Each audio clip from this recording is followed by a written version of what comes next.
Hello viewers, स्वागत है आप सभी का मेरे यूट्यूब चैनल स्कूल ट्यूशन गुरुजी में। आज हम बात करेंगे वर्कशीट 63 की, जो कि 6 जनवरी के लिए जारी किया गया है। क्लास 9th की साइंस सब्जेक्ट रिलेटिव वर्कशीट है। बच्चे अपना नाम लिखेंगे, अपने क्लास टीचर का नाम लिखेंगे। बच्चों, today we are going to study about gravitation and in this we are going to study about motion of object under the influence of gravitational force. तो चलिए बच्चों, देखते हैं, जानते हैं, समझते हैं कि आज की वर्कशीट में आपके लिए क्या खास और आज की वर्कशीट आपको क्या बताना चाहती है। तो बच्चों, सबसे पहली बात की, अगर हम किसी चीज को ड्रॉप करें, जैसे कि मान लीजिए बॉल ऑफ आयरन और अनदर बॉल जो है प्लास्टिक की है, सेम साइज में, अगर वैक्यूम में उसे हम गिराएं तो क्या देखने को हमें मिलेगा बच्चों। तो एक जनरल सेंस में कहें तो हमें ये लगेगा कि जो प्लास्टिक वाली बॉल है वो जल्दी गिरेगी in comparison to iron ball. But ऐसा होता नहीं है। ऐसा क्यों नहीं होता है?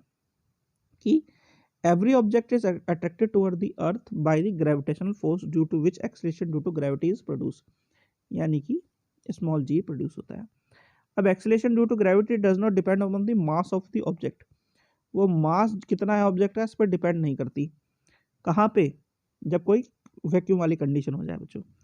तो therefore in vacuum not only these two ball will ball but all the objects fall in will with the same rate and reach the ground at the same time। यानी कि जब ऐसी कंडीशन होगी, जब वैक्यूम होगा, तो gravitational जो force काम करेगी वो इरेस्पेक्टिव, इसके कंपैरिजन में इरेस्पेक्टिवली काम करेगी, मतलब इसका कोई लेना देना नहीं होगा। तो वो सेम टाइम में गिरेगी दोनों की दोनों बॉल। अच्छा, अब एक छोटा सा एक्सपेरिमेंट कर सकते हैं। एक छोटी सी कंडीशन देख सकते हैं बच्चों, जो जनरल कंडीशन में देखने को मिलती है। नॉर्मल कंडीशन में अगर परफॉर्म करें हम सिमिलर एक्टिविटी को, एक फिदर को और एक स्टोन को ले, तो हम ऑब्जर्व करेंगे क्या कि फिदर जो है वो थोड़ा लेट ग्राउंड पे पहुंच रहा है इन कंपैरिजन टू स्टोन। ऐसा होता किस लिए? ऐसा जस्ट इस वजह से होता है कि एयर रेसिस्टेंस प्रोवाइड करती है उसे। अब जो रेसिस्टेंस कवर्ड होती है एयर में, जो रेसिस्टेंट एयर प्रोवाइड करती है बच्चों, वो क्या है? वो फिदर को ज़्यादा प्रोवाइड कर देती है in comparison to stone. Due to which होता क्या है कि एक स्लोली गिर रहा है और दूसरा काफ़ी तेज़ी से गिर रहा है।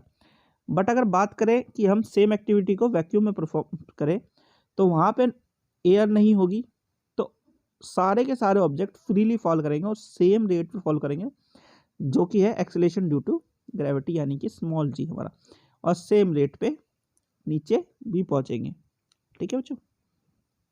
एक कंडीशन और है छोटी सी, वो क्या है कि अगर हम किसी स्टोन को अपर की साइड में, ऊपर की साइड में फेंके, अपवर्ड फेंके, तो एक्सेलेरेशन ड्यू टू ग्रेविटी जो कि जी कहलाता है वो होगा माइनस में बच्चों।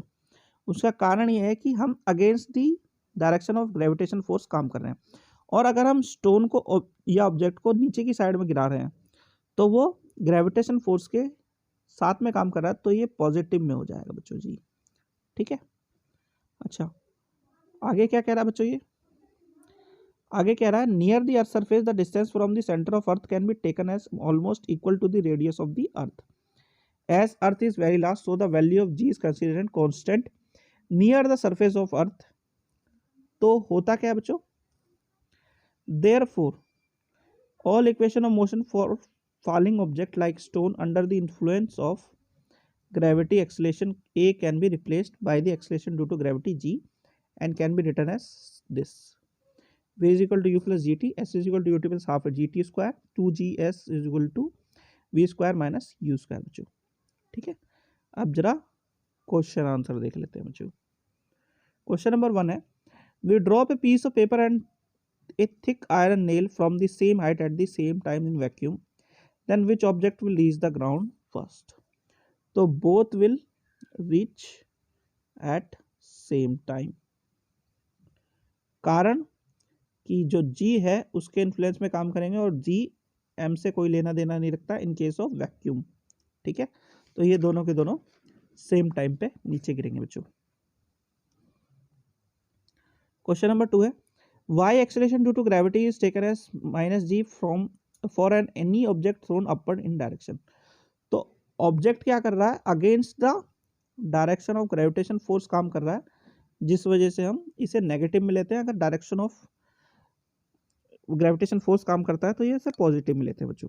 ठीक है, ये आपका आंसर 2 है बच्चों, यहाँ से आपको लिखना है। फिर question number 3, why object reaches the ground at different interval of time and they are drop from the same height at the same time in normal condition. तो it was just due to the, किसकी वजह से, resistance provided by the air. ठीक है, it was just due to resistance provided by the air to the objects. ठीक है, इस वजह से ऐसा होता है बच्चों। आखिरी क्या क्वेश्चन है बच्चों ये, write 3 equations of motion by replacing a with acceleration due to gravity g in them. तो बच्चों ये आपकी तीनों इक्वेशंस है, ये आपका आंसर 4 है बच्चों। तो बच्चों ये होगी आपकी वर्कशीट कंप्लीट और वीडियो भी, आशा करता हूँ आपको वीडियो अच्छी लगी होगी। Thank you.